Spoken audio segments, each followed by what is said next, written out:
तो आखिरकार इस बात पर मोहर लगी गई है दोस्तों कि अब देश के इतिहास में जो आज तक कभी नहीं हुआ स्पीकर का चुनाव वो अब होने जा रहा है।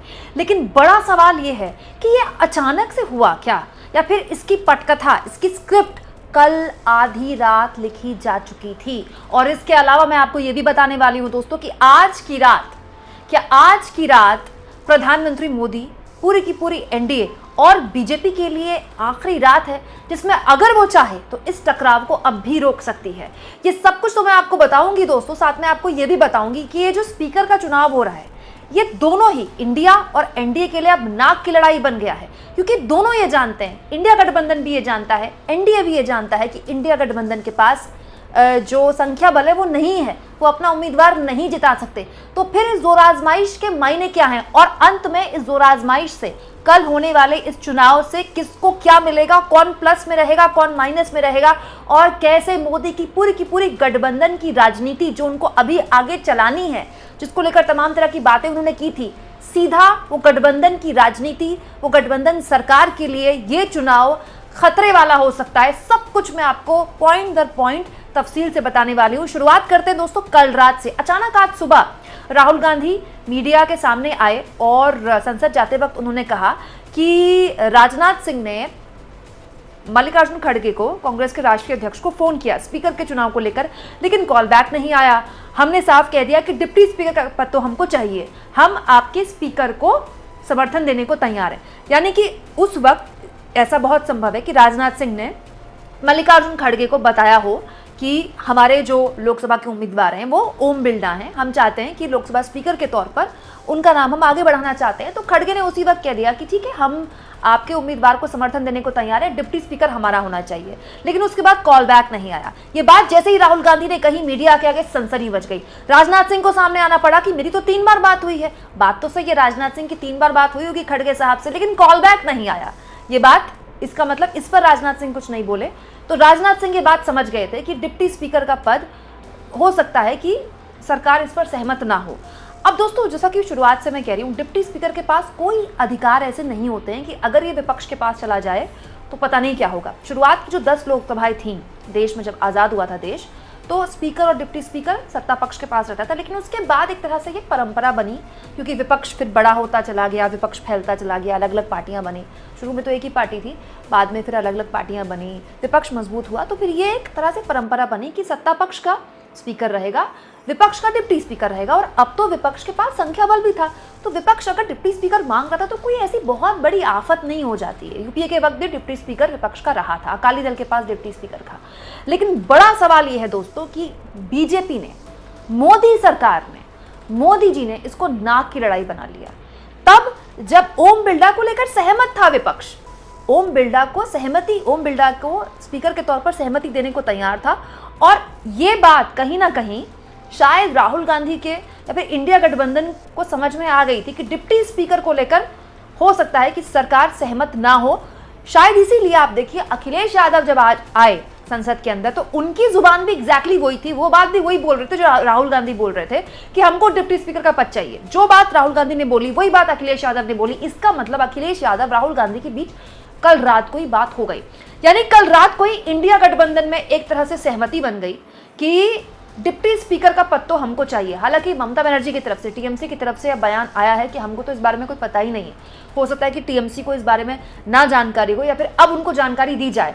लेकिन हर लिहाज से इंडिया गठबंधन की स्ट्रैटेजी यहाँ पर थी कि इंडिया गठबंधन को शायद ये बात समझ में आ गई थी कि ये स्पीकर और डिप्टी स्पीकर का पद सरकार देने वाली है नहीं। तो दोस्तों, अब इंडिया गठबंधन के आगे विकल्प क्या था? अब इंडिया गठबंधन को पीयूष गोयल या किरण रिजिजू कह रहे हैं कि ये तो शर्मनाक है, स्पीकर और डिप्टी स्पीकर का पद कोई पार्टी विशेष का नहीं होता है, ये शर्त वाली राजनीति नहीं चलेगी। लेकिन आप बताइए, इंडिया गठबंधन के पास विकल्प क्या है? जब उनको ये बात समझ में आ गई कि ना स्पीकर हमारा बनना है ना डिप्टी स्पीकर बनना है, तो कम से कम जनता ने हमें लड़ने के लिए मैंडेट दिया है कि आप लड़िए संसद में हमारे लिए, तो कम से कम हम लड़ते हुए तो दिखाई देंगे। हार जाएंगे, जीत जाएंगे अलग बात है, लेकिन हम लड़ेंगे। ये स्टैंड लिया इंडिया गठबंधन ने, और उसके बाद अब सरकार की तरफ से स्टैंड लिया गया कि ठीक है, हम भी लड़ेंगे। अब देखिए दोस्तों, सरकार के पास फिर भी आज की रात का वक्त है। आज रात अगर एक सहमति बनाने की कोशिश करे सरकार, तो इंडिया गठबंधन को रीच आउट कर सकती है, बात की जा सकती है कि चलिए हम डिप्टी स्पीकर का पद आपको देते हैं, आप अपना नॉमिनेशन वापस ले लीजिए। दोस्तों के सुरेश ने नामांकन भी दाखिल कर दिया है।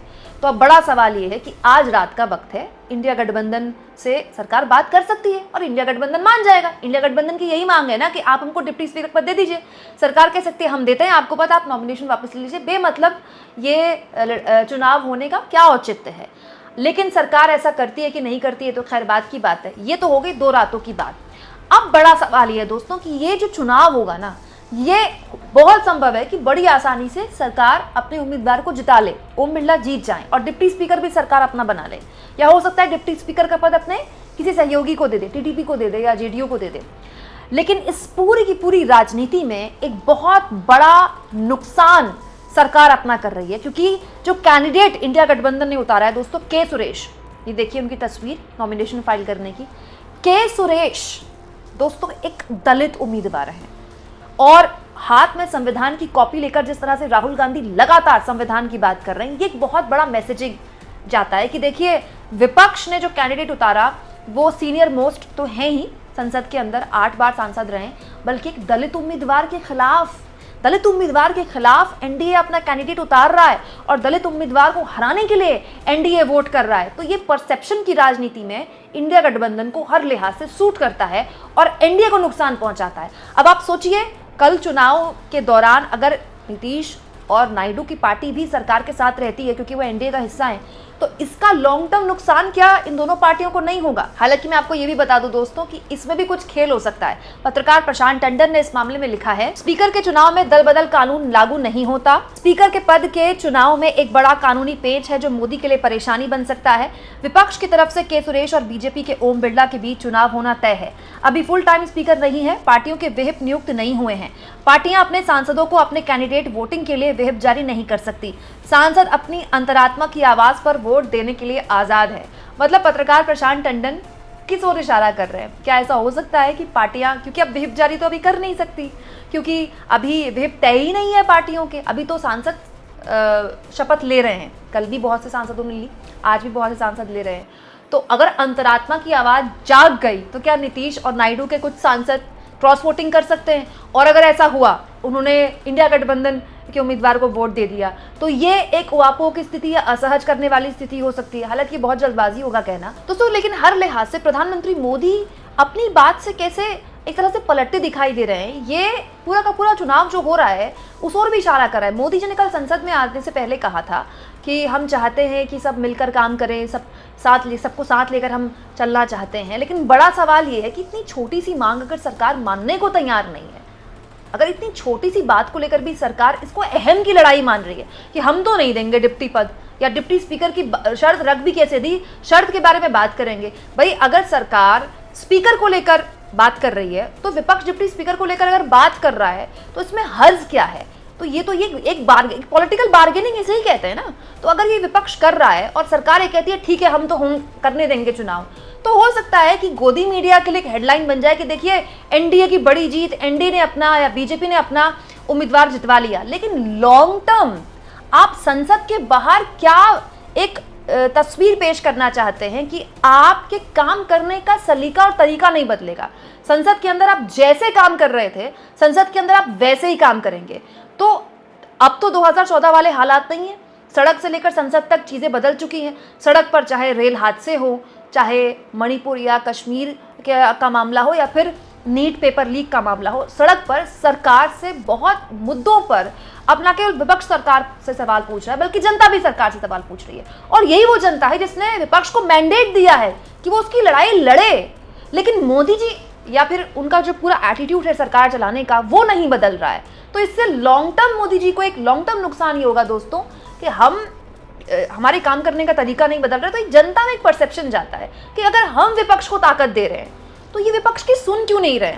बड़ा सवाल ये है दोस्तों कि विपक्ष ने भी एक एजेंडा सेट कर दिया कि आने वाले 5 सालों में ये आपकी एक तरह से लक्ष्मण रेखा है, ये आपको पार नहीं करनी पड़ेगी। अगर आप इस लक्ष्मण रेखा को पार करते हैं, मनमानी करते हैं, अपनी चलाते हैं, तो फिर हम हाथ खड़े कर लेंगे, हम आपका समर्थन नहीं देंगे।